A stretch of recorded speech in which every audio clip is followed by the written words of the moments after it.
มาเบิ่งวิธีกดเหล็กฟี11 12หรือฟี14ก็ตามใช้โฮง่ายๆมือกับกันเหล็กกดเหล็กปอกทั่วไปแต่ก็ใส่ฟีที่เป็นลักก็จะใหญ่ขึ้นไปตามตัวที่เรา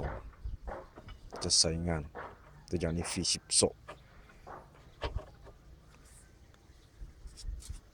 มีกันไม้ขนาดอย่างดีจะได้โห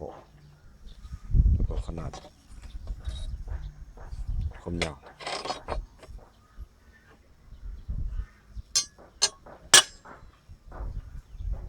นี่ก็ใส่เพื่อจะได้มุมที่งามขึ้นไป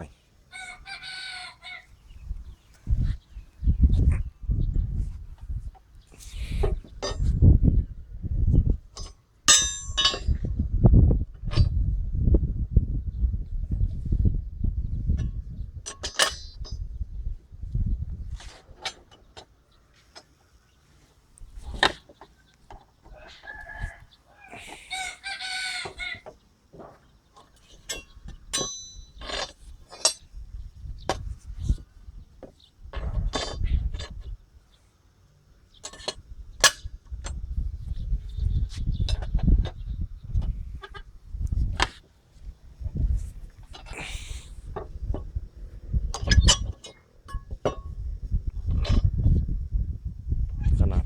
ที่หมายไว้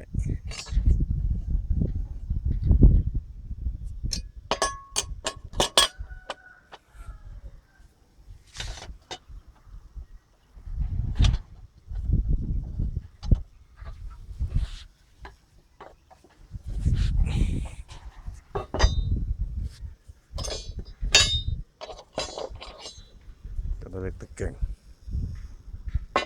ตามที่ต้องการ